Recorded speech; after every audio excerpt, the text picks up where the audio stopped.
Welcome back to DissedMedia, a startup story. My name is Ben Olmos, founder and CEO of DissedMedia. This is a podcast where I take you along my journey of starting DissedMedia from the ground up. If this is your first time listening to the show, welcome. I'm happy you found us, and hopefully you'll like what you hear. For those of you coming back, I'm glad that we piqued your interest enough for you to return, and I hope that you enjoy this next step in our journey. This show is all about documenting DissedMedia's startup journey and keeping you in the loop every step of the way. I'll be keeping you up to date on meetings, phone calls, emails, and all the things that I need to do to get this business up and running. So with that, let's pick up where we left off last time. So in our last episode, I had spent a lot of time working on setting up DissedMedia as a company, filling out all of the necessary paperwork, and then also doing some testing of some news aggregation software that I was trying out on my other website, bullshit.work, and still had a lot of things left to do. I still needed to set up our digital presence online, and by that I mean not just our email accounts, but also all of our social media accounts, and also our bank accounts, which we needed to get set up for all of the operations expenses that we had coming. And as a bootstrapped organization, not that I anticipated a huge amount of operating expense, but still a dedicated business account to handle those kinds of things. I also wanted to make sure we got things set up for monetization. Monetization was going to be how we got paid as a business, in large part through ads that were going to be running on our content. And so I needed to make sure that we got that set up as well. So in this episode, I'm going to walk you through some of the things that I've done to get that taken care of and some of the steps that are still yet to be done that need to get taken care of as well. I started out focusing on our digital presence, and as a digital media company, social media is going to be a lot of the ways that we put content out there and really try and draw people into the content that we're creating. Now, one of the things that I often advise for any business, and most especially a business like ours that creates digital content, is to first go out there and grab all the land you can related to your business. For DissedMedia, that meant going out and securing the name DissedMedia on places like Facebook, LinkedIn, Twitter, Instagram, and TikTok. And even though I am not sure if we're going to have content for all of these platforms, it's all about grabbing space so that later on down the road, you don't have to do kind of crazy things like the real DissedMedia and stuff like that you sometimes see on Twitter. After setting up all of our social media presence, I then went ahead and set up our company email as well.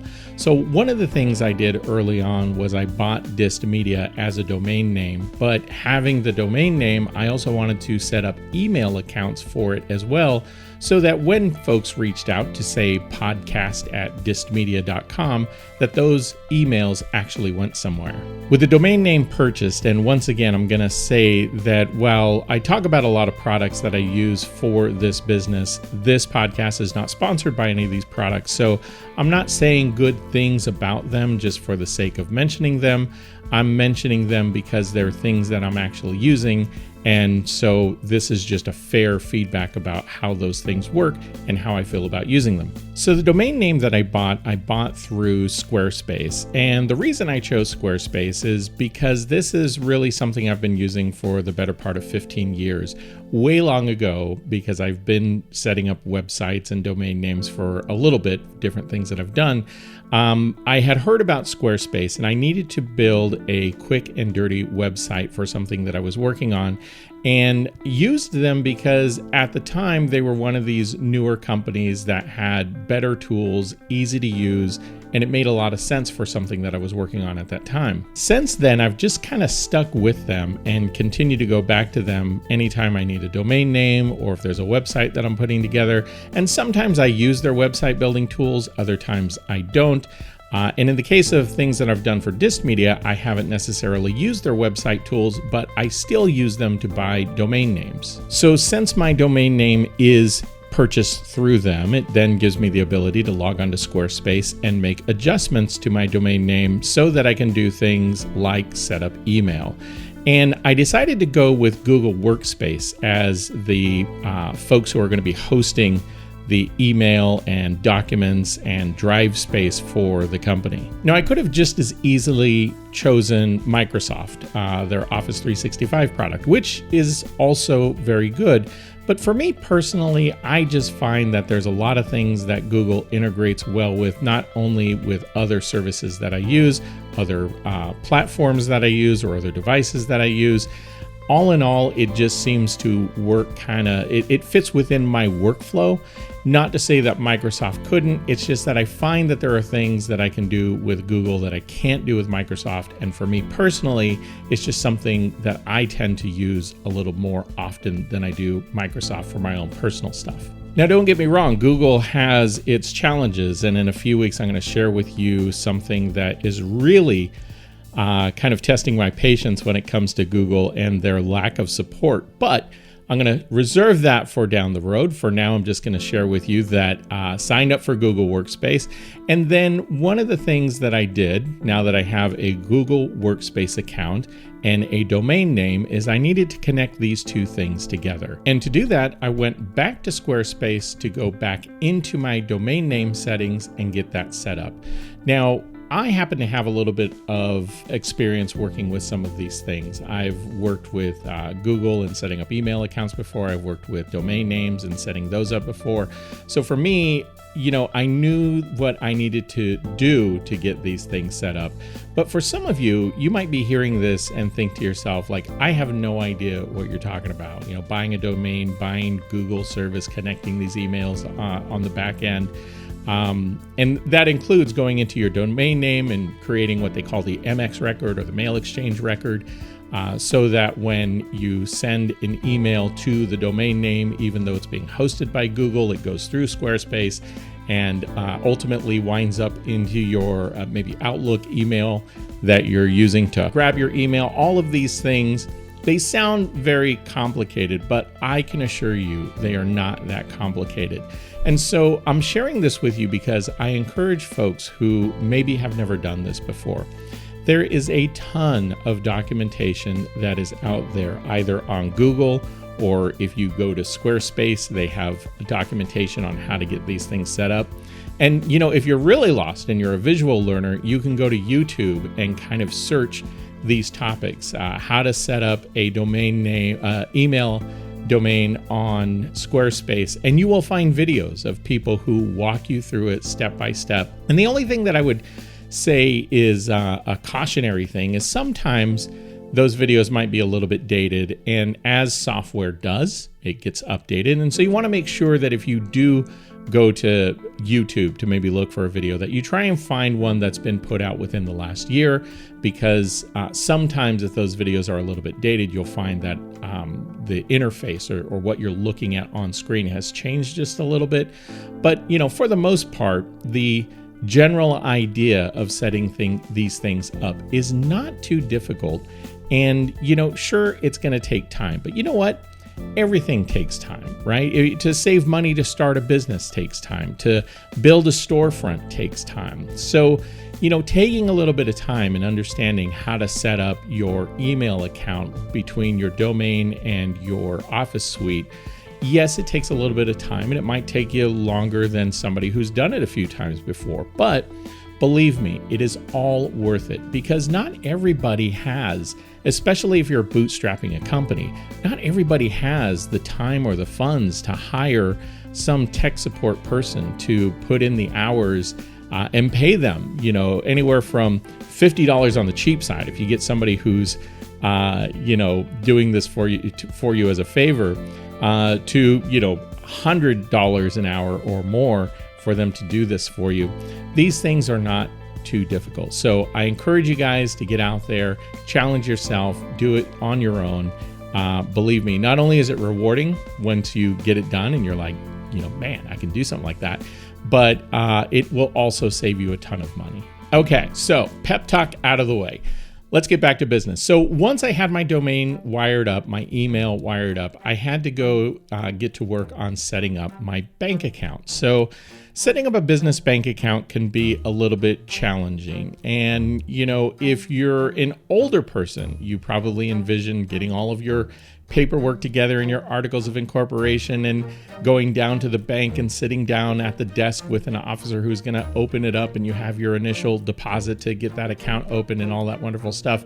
And yes, back in the day, this is absolutely how it happened. These days, thanks to online banking and a lot of different tools, these things work so much faster than they used to. So who did I use to set up my account? Well, I went back to Atlas. Now, Stripe Atlas is who I use to set up my company. I covered that a couple episodes ago. And one of the things that Stripe Atlas offers is some links on, hey, do you need to set up a bank account? Here's some people that can help you do that. And one of those companies is a company by the name of Mercury. Now, what's interesting about Mercury is they're not actually a bank. What they are is a financial technology company that partners with banks. They actually partner with Choice Financial Group and Evolve Bank and Trust. And through them, they are able to build on top of that their financial platform and allow you to open up an account with them. They then, on the back end of their software, open that account with one of their partner banks and walk you through online all of the things that you need to do. Now, because I set up my business through Stripe Atlas, they were able to bring in all of the documentations and the things that I had into that linked account, if you will, and use that to set up the initial foundations, if you will, all the paperwork for setting up that account. Then I simply connected a account that I already had for my initial deposit, and I did that through Plaid. Plaid is one of these third-party software tools that basically will create a connection between your bank and the bank that you're going to be doing business with, and create an electronic deposit for that initial seed funding for the company. And then through that, everything just kind of happens in the back end. Now, something that's also a little interesting about Mercury is that one of the things that they talk about is that they are not a bank. They say that very clearly up front, but in addition to that, they also say that your money is secured up to 20 times more than the FDIC limit. Now, this isn't because they have any sort of special arrangement with the FDIC. Basically, they do this through something that they set up on the back end. It's basically sweep accounts that they have set up. What they do is they ensure that your money is spread across multiple accounts on the back end. So if you have an account that is up close to or going beyond that $250,000 FDIC limit, they then create multiple accounts on the back end so that they can spread that money across different places. What this allows you to do is deposit up to $5 million across multiple accounts, again, on the back end. You'll never know on the front end that you have different accounts working between the partner banks that Mercury has. What you know is that you have one account and one account number with Mercury, and on the back end, what they do is they move that money around so that you never really have the risk of more than $250,000 at risk with any other bank.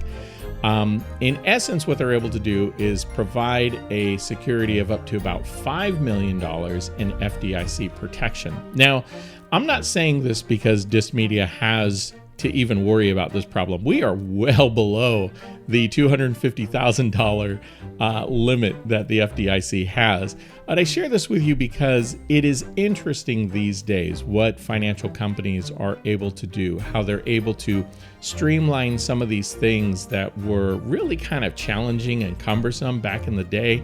And literally, I'm able to sit in my office at home, open up a business banking account in all of about 15 minutes and let that happen on the weekend at night, and not have to be worried about going down to a branch and meeting with folks and filling out paperwork and all that other kind of stuff as well. So with bank account set up, domain name set up, email set up, it was now time for me to get back to work and focus on some things that were less administrative and more focused on the business itself. Now, I mentioned one of the things that I needed to kind of figure out was monetization. Monetization is where we are going to be making money. And basically what that means is that the content that we are creating is going to be monetized, i.e., we are going to get money from ads that run on that content. Now, I had been trying to work with Google AdSense to monetize my test site, if you will, called bullshit.work, and unfortunately, I could never get it monetized. And I think one of the reasons why is because of the name, bullshit.work. I think it violated Google AdSense's good neighbor policy, if you will, because the name was offensive, even though the content on the site wasn't offensive, and it's all very kind of business-oriented content.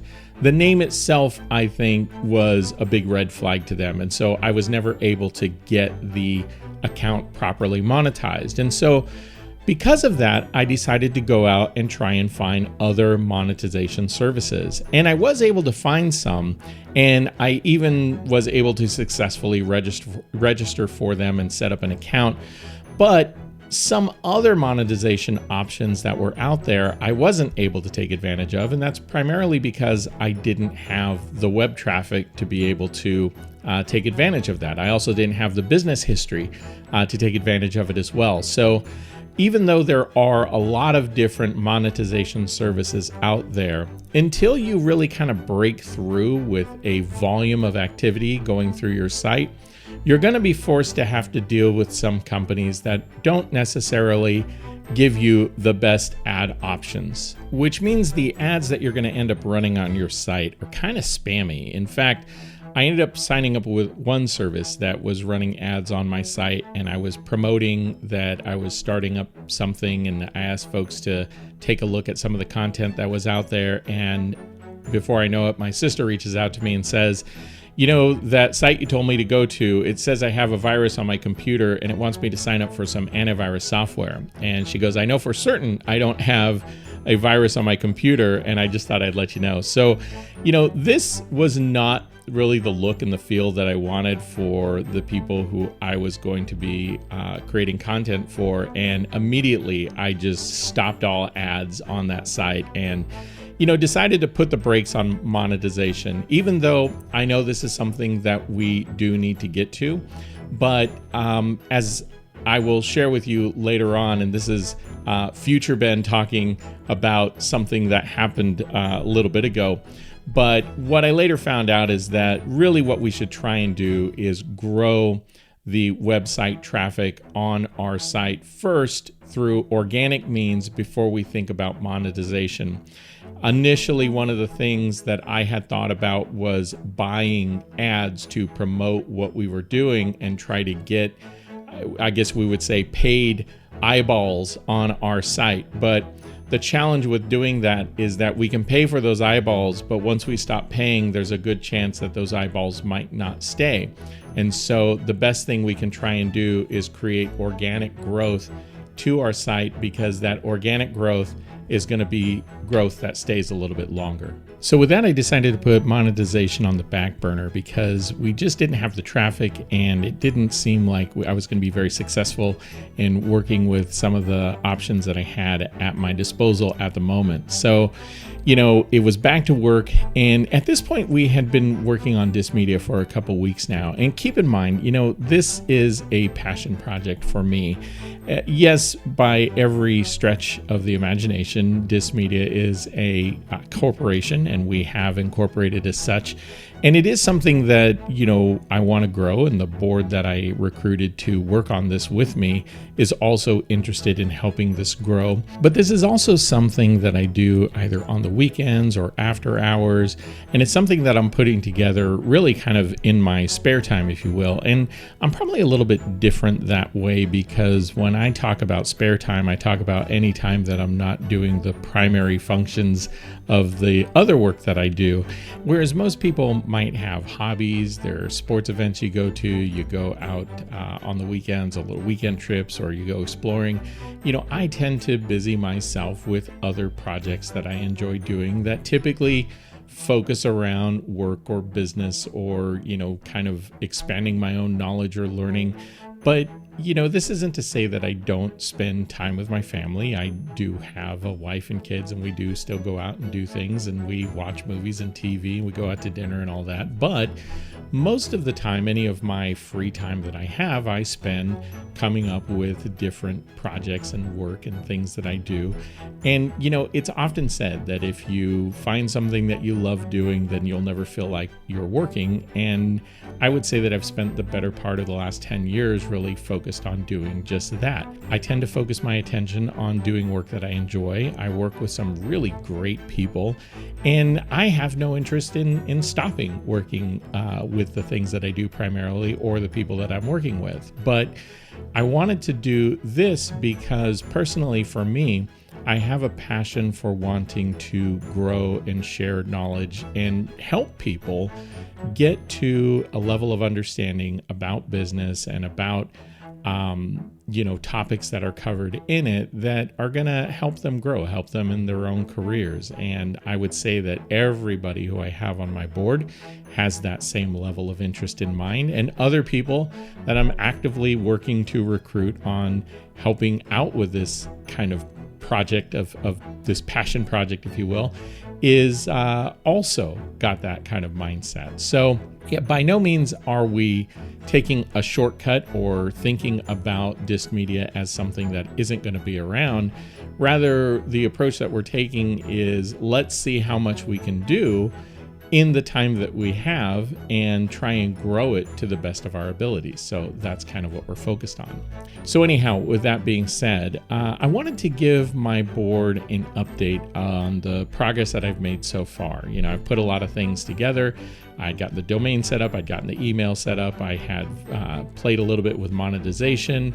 But the next big thing that I needed to focus on was coming up with a name for the media product that we were going to put out there, which is envisioned as being a daily news site. And when I say daily, I'm hoping at least the 5 business days.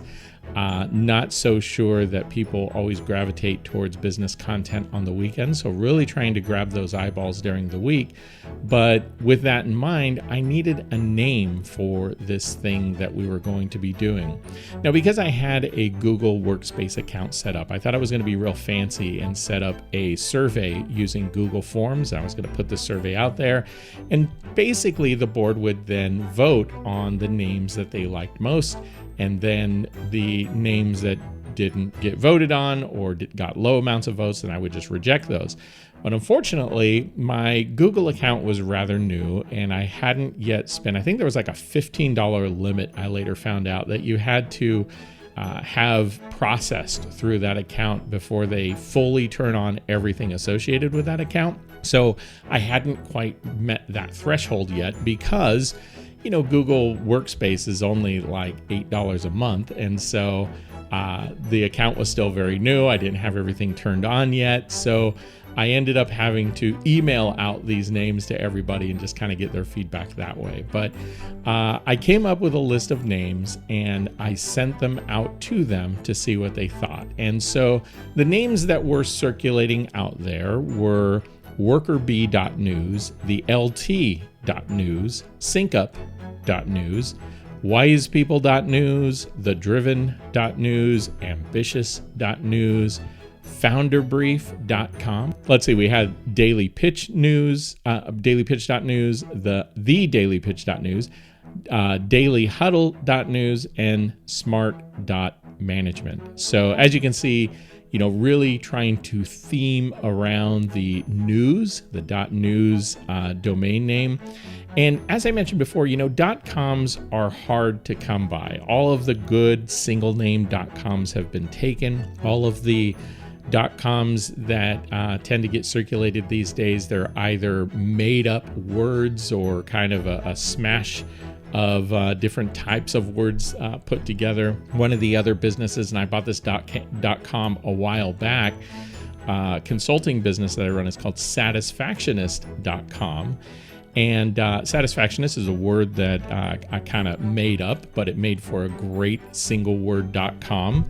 Though it doesn't necessarily, roll off the fingers very well when you're typing it. There's a lot of opportunity for error. And that's another thing, I tend to always think about when you're creating a website domain is like, how easy is it to type and remember, and does it make sense, and all of that wonderful stuff. So anyways, I sent this list of names out to everybody and I said, what do you think? And, overwhelmingly the response that I got back were people either gravitated to either dailypitch.news or thedailypitch.news were the names that surfaced up as most favorable with the board. So with that feedback in mind, I went ahead and bought dailypitch.news as well as thedailypitch.news because the branding on the website, if you go out there now, again, this is Future Ben talking about past events. So at the time that I circulated this out, we did not have a website. Now we do have the dailypitch.news up and running, and you can get there by either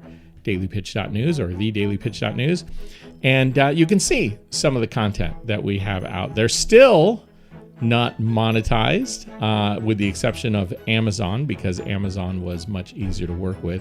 And in coming episodes, I will share with you why we are where we are with it. But anyways, that is what we landed on as far as the name of the website. And in our next episode, I'll share with you all of the things that I went through to kind of bring the Daily Pitch to fruition and make it live and all of that wonderful stuff. There was a lot that I had to go through and a lot of setup that I had to do, and I'll kind of walk you through how I set it up, the tools I used, the hosting services, and all of that wonderful stuff. So with that, we will go ahead and bring this episode to a close. After a few weeks of working on DissedMedia, we've come quite a ways from when we first started out, but there's still a lot of work to be done. I have a board now, and so I need some people serving in an official role on that board. I need a secretary, I need a treasurer, and I have some websites to build. Now, of course, listening to this, you see those websites if you go to DissedMedia.com or you go to thedailypitch.com, but I will walk you through those next steps, sharing with you what I did to create the sites, the tools that I'm using, and how I brought all of that to fruition. So with that, I want to thank you guys for checking out DissedMedia, A Startup Story, and I look forward to you guys coming back. Also, look forward to hearing about what you think about these shows. Anxious to hear your comments. If you want to reach out to us directly, you can do so at podcast@DissedMedia.com. You can also check out the latest about DissedMedia, the company, what we're working on, what we're doing, as well as some of our content at thedailypitch.com. Thanks very much. I hope to see you next time. Adios, y'all.